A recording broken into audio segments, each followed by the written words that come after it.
हाँ बोला जल्दी जल्दी बोला। कैसे है दर्जन देता? ई 40 रुपए दर्जन हवा। है छोटा का? ई 30 रुपए मिली। ऐसे बढ़िया न खबो। आ है सेब देखो 80 रुपए बा। कुछ भाव कम कर दो। का भाव कम करिए भैया, महंगी देखते बड़ा कितना बढ़ गइल बा। अरे भैया पारिवारिक खर्चा बा, गरीब आदमी बानी, फल के जरूरी बढ़े। आ वहू में तीज के त्योहार बा, तो पर्व तीज में तो जानते बाड़ा कि कितना महंगा सामान हो जाला। अच्छा कुछ कम करके 1 दर्जन केरवा दे दो। कम ना हुई लेवे के बा तो लो, ना तो हमारा अभी घूमे के बा। अच्छा दो दो दो। हाँ तो लो। दो। कितना लेबो? सेव दे दी। 1 दर्जन केरवा दे दो, 1 किलो सेव दे दो। लो है बर्तन बा है धरक केरा। कमे मन दे दी हो। कम बा बेसिए बा, तारा कम लौकता। डोरी का चढ़ाई बड़ा मार देते हैं। ना रे मर्दे, डोरी हम एथी करता नहीं हैं। बढ़िया बढ़िया सरल मन एको सरल ना मिली भैया, काहे एथी कइले बड़ा। हम अपने देखता कि देख देख देता नहीं हैं। एको सरल ना मिलबा भैया। हम सातो होई हमारा। हां लो देखो हाथ ना बेसिए बा। दो लो जल्दी पैसा दो। और कुछ लेवे के बा? चमकी न खाओ ना, चमकी तो सरकार बंद कर देले बा। का पैसा भला हो? दो दो 110 रुपया दो। 110 गो। अरे दो नहीं यार। लो चलो ठीक बा, जा हई वड़ीवा हमारे के उठा दो। उठावा।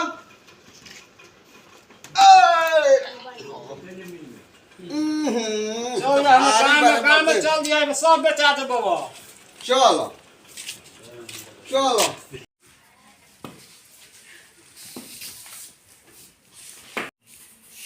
काहे बहू, काहे तो बड़ा उदास बाड़ू। काल्हे तीज के व्रत ह, तू तीज भूखबू ना का? कैसे तीज भूखिया माजी? देखत नहीं है के नु का हाल बा यहाँ के। जेकर घरे परिवार खुश ना रही तो उ व्रत त्योहार कोनो का करके करी। यहाँ के तबियत ठीक नहीं तो हम तीज व्रत कैसे करी? खुशिये पा कोनो व्रत त्योहार होला। अच्छा बहू, एमे घबराए के कोनो बात नहीं खे। तीज के व्रत भगवान भोलेनाथ के ह, जे तीनों लोक बनौले बा।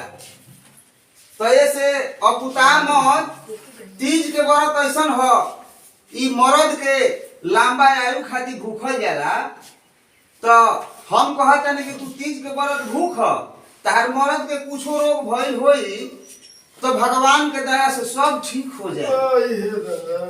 अब हई हालत में छोड़ के हम कैसे तीज व्रत करी बताई? हई देखत नहीं स्थिति यहाँ के। ठीक बा, ऐसे घबराए वाला चीज नहीं खे। तू तीज के व्रत भूखा ना, हम कहता नहीं, बूढ़ पुरानिया के बात मानल जाला। आ एकदम तहार पति ठीक हो जाएगी। ठीक बा। सुना हम अभी यहाँ कमते हाथ जाता था तली। ठीक बा बहू, बैठा ताली।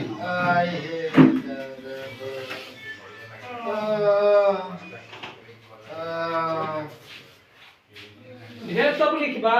अरे बाना दिक्कत बा हो दादा। दवाई खोई हनु। अरे दवाई खाता हारल बानी। चिंता मत करो, सब ठीक हो जाई। के गेलु काम बा।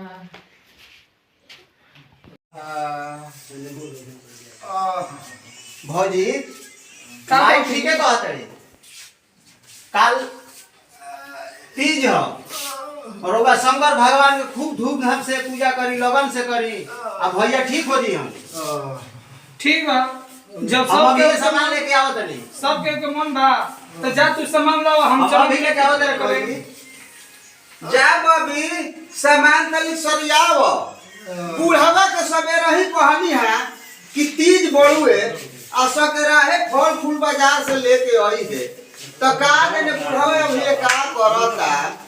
ओकरा तो पते नहीं खे हतिना देरी हो गई सब मेहरारू पूजा करे जाए लगली लोग अयो पहिले बुढ़ावा आइल ना बाबूजी कबे गोइनी है पेन के हां अरे गोइनी पहले घूमे नु तो वहां के पेननी आप पैसा लेके बाजारे गोइनी काम में गोल बानी वहां के अच्छा बहु बुढ़ावा आते होई चिंता मत कर तू सब सामान के तैयारी कर तुरंत बुढ़ावा आई ठीक बा गोल बड़ी बड़ी सब सरियावे तभी बाबूजी आ चिंता होनी अल्लाह करो तनी लोग भाई हम लेके आ गई नी केरा फल सब बस सब कोई जे बन पड़ गए तीज व्रत में कथा सुने खातिर आ तू लोग घर ही बैठ के गप करा लोगी जा घरे बबी के दे आवो सब सामानवा सरियावती है घरवा में जा दे के आवो जल्दी घर मैया चलो हम सरिया लो जा जा लेके आवो लोग सर देना जा लो बुढ़ाऊ ने देरी कर रहा ने जा लोगी न तो जो कथा शुरू बढ़ गई अभी के नहीं अभी ताई जा लोगों की ताई दे चलो भाजी चलो हम आ गए नी आगे जू हां चलो चलो सामान हम तो पनिया पनिया तो छूट गई है अभी गांव में जाए के बाद नया नुहर अभी कन्या बाड़ी तनी 14 दिन का के ओढ़ा के बढ़िया से लिया जा गांव में नहीं जाए के बा रुका भौजी हम ये ले ले आओ जा चौदरिया बढ़ जाओ घर में से ऐसा ही चलल जाला बने लेखा रास्ता हम देख ले बने आओ हरी बताई हो बताई हो बड़ा छोटकी बा भौजी ए भौजी हमारे के लिए आइले चला रवा कहां जी मेहरारू के झुंड में ना हम ना जब चलो लगन ना हमें रवा नहीं ना जाए हम हो चलो तो हम हो लिपस्टिक लगा लेते ना हम हो चलो बाग में उगाते हैं ये सब तारा लिपस्टिक लगाल जाला ऐसा नहीं भाई भाई लगता मेहरानू लगावेली सब ना हम हो लगा चल हम लगा दी ला लगा दो हम हो बाकी चलो ए भौजी छोड़ ना दो ए भौजी चल कहत है नुक नाम चलो यही कदी कहत है हम चलो नहीं ना हम हो चलम तो अस्थिर से ना खबर चले के दो हम ले ली अस्थिर जब बैठ के देखिए देरी कोइले बाड़ी लोग अरे तेज भूखल बाड़ी लोग तो अपन टाइम पे आ जाला कथा कहे के बाद सुने के बाद सुन लिया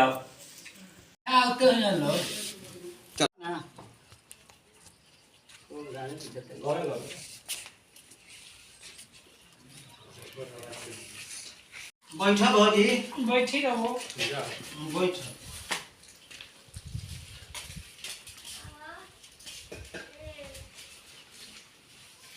हो गिरवा है सब पनिया गिरल बा अस्थिर से बैठे बाबू आ काहे गीत तीर पहले बाड़ा लो भौजी मुंह से कह दो हई अगरबत्ती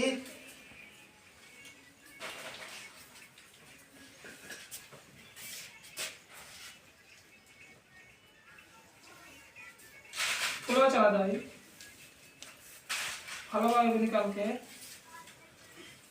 अगरबत्ती एकदम हम रखे तुम लोग भौजी चढ़ा लो सब कर ली पूजा कर लो और फुलवा पर से चढ़ाई ये फूलो चढ़ा दो अगरबत्ती अभी मुंह से उनके दी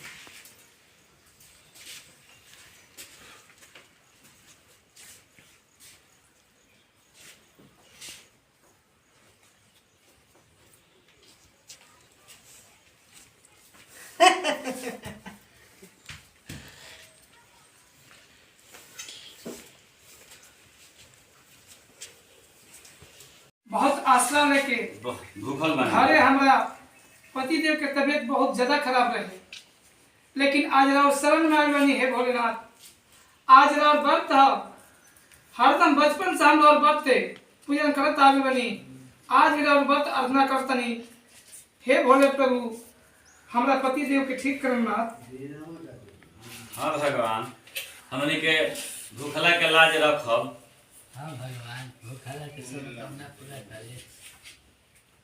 हाँ महादेव जी और सब कोई के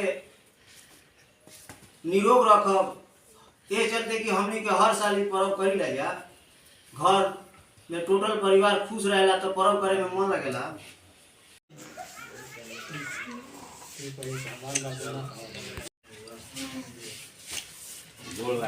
कइलन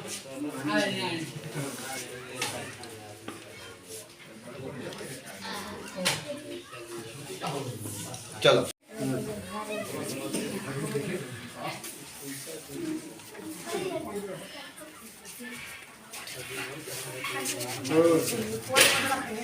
वहाँ के भौसू नहीं हम चिकन ना ना भसुरो में ठेक लो।